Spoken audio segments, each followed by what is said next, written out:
In the previous circuits, show how to connect a multimeter to measure the voltage across each resistor. We're just going to show it in one of them. So, if we have a multimeter, okay, so remember you have a black lead, so this black lead be connected one side, usually on the ground side,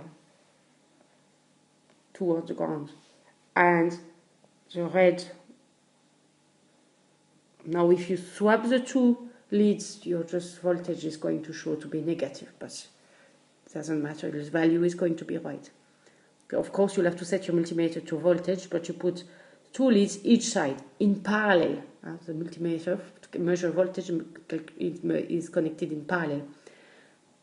Now that's to measure the voltage drop across a resistor. Now if you were asked to measure the potential at point A, to measure the potential at point A, then the red lead will stay where it is at A, but the black lead will have to be connected directly to the ground. That's it. Now,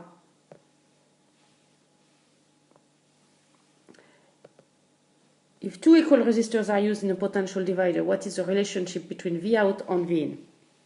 So potential divider, I think I explained quite a bit in class.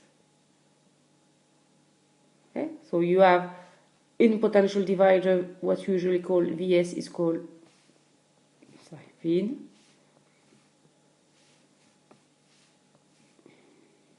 So V in, that's the input to your circuit, you're inputting particular voltage, and V out is what you measure across your resistor. So what to remember about the potential divider is that the ratio between V out and V in is the same as the ratio between the resistor and the total resistance. So in this case, the total resistance, if the two resistors are equal, the total resistance is going to be 2R. So you see this resistor is 1/2 of the total resistance. So it means that V out is going to be 1/2 of V in. So question 15, what is the power dissipated by each resistor of question 7? So I have to go back to question 7. And I'm going to have to take the... So I have two possibilities here because I've calculated everything. So I can use, for example, I can use the voltages and the current. So P is V1I, for example. Or I could use the other one, which was R1I squared. Doesn't matter. Or I'll use the first one. So V1 is 1.11 times 0.11. So that's on my calculator. 0.11 times 1.11. So 0.12. So P 0.12 watts. Okay, for V2 P, so this will be P2, this one will be P1. P2 is going to be same V2I, so that's 1.33 times 0.11.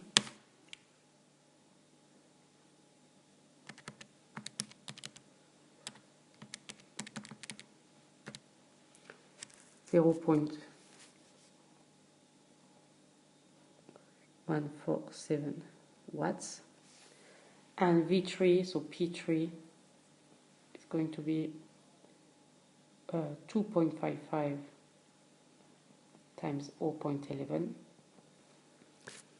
So 2.55 times 0.11, 0.28 watts. Okay.